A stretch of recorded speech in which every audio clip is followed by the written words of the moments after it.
It was supposed to be just another flight for Harold, a 78-year-old retired engineer with more years of wisdom than he had left to travel. He had worked hard all his life, raised children, and spent his golden years tending to his small garden and watching old movies. Flying wasn't something he did often, but when he won a business-class ticket in a raffle, he felt it was a small victory, a gift to himself. As the plane taxied down the runway, the hum of the engines beneath his feet felt strangely comforting. The rich leather of the business-class seat embraced him as he settled in, his hands shaking slightly, not out of nervousness, but because for the first time in his life, he was experiencing luxury. He glanced at the fine china, the sparkling glassware, the attentive flight attendants. It felt surreal.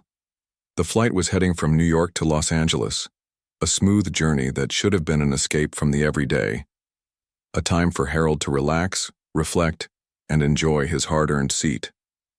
But as he adjusted his collar and looked out the window at the vast, endless sky, he had no idea that this flight would forever change his perspective on kindness.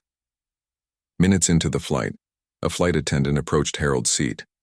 She looked at him with an expression that seemed to carry more than just professional politeness. It was something colder, more distant. "Sir, I'm afraid there's been a mistake," she said, her tone clipped. "You don't belong here." Harold blinked in confusion. "I don't understand," he muttered, looking around at the empty seats, the quiet luxury surrounding him. "I have a ticket for this seat." The attendant didn't respond, her eyes avoiding his as she tapped her tablet. "Please come with me. We need to move you." Harold's heart skipped a beat. He stood up slowly, his legs unsteady. "But I won this seat in a raffle." "It's mine," he insisted, his voice trembling. The words felt like they were being swallowed up by the space between them. Without further explanation, the attendant motioned for him to follow her. Harold glanced around nervously, his face flushing with embarrassment as the murmurs of passengers began to rise. Some were staring at him, while others whispered amongst themselves, their eyes judgmental, their thoughts unspoken. Harold followed the attendant down the aisle, his mind racing with confusion and shame. He had worked so hard for this moment, and yet, here he was, being escorted to the back of the plane like he didn't belong. As the attendant led him to the last row in economy class, the words from the flight attendant rang in his ears, "You don't belong here." Just as Harold was about to sit down in the cramped seat, a firm, authoritative voice cut through the tension. "I'll take it from here." Everyone turned to see the pilot, Captain Walker, standing in the aisle. Tall, dressed in his uniform, with a presence that commanded attention, he walked toward Harold with purpose. The flight attendant stepped back, her eyes wide with surprise. "Sir, there's been a mistake with his seating," she began, but the captain raised his hand, silencing her.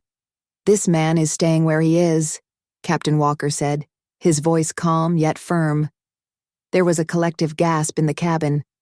The passengers, who had been silent observers up until this point, were now watching the unfolding scene, some leaning forward, eager to see how it would play out. Harold stood frozen, unsure of what was happening. "But I was told to move," he stammered. Captain Walker smiled, his gaze softening as he looked directly at Harold. "You're fine here. You earned this seat. This is where you belong." The flight attendant was at a loss for words, but she said nothing. The cabin, still holding its breath, waited for the next move. "Sir, if you don't mind," Captain Walker said, gesturing toward the seat, "I'd like to offer you a drink on me." Harold, overwhelmed by the sudden shift in events, nodded, too stunned to say anything. He sat down in his original seat, feeling a wave of gratitude wash over him. The passengers around them watched in stunned silence, some clearly moved by the pilot's bold stance. The captain didn't stop there. Moments later, he returned with a tray, a simple gesture but one that spoke volumes. He placed a glass of water and a small meal on Harold's tray table. "Here you go, sir. It's just a little something to make the rest of your flight more comfortable." Harold, who had felt so invisible just moments before, now felt a warmth in his chest. He looked at the captain, his eyes welling with tears. "Thank you," he whispered. You didn't have to do this. It's the right thing to do, Captain Walker replied. And kindness isn't hard, it's what keeps us human. For the rest of the flight, Harold couldn't stop thinking about the kindness he had just witnessed. A man in a position of power, a stranger, had stood up for him in a way that made him feel seen. He realized that sometimes it only takes one person to change the course of someone's life. As the flight neared its end, Harold gazed out the window, the bright lights of Los Angeles twinkling beneath him. He thought about his life, about the years he had spent working hard, the hardships he had endured, and the moments when he had felt ignored, overlooked. But today, in the skies above, something profound had happened. A simple act of kindness had turned his entire day around, and it reminded him that the world could still be good. It reminded him that even in the darkest moments, there were people willing to stand up for what was right. As the plane touched down and the passengers stood to gather their things, Harold took one last look at Captain Walker, who was now preparing to leave the cabin. "You're a good man," Harold said, his voice thick with emotion. The captain gave him a nod, his eyes warm. "You're not alone, sir. Never forget that." Harold's heart was full as he left the plane, carrying with him the memory of that day, of a man who chose kindness, who saw him for who he was, and treated him with dignity. It was a reminder that no act of kindness is ever too small. If this story moved you, take a moment to like, comment, and share it. And don't forget to subscribe for more stories like this one.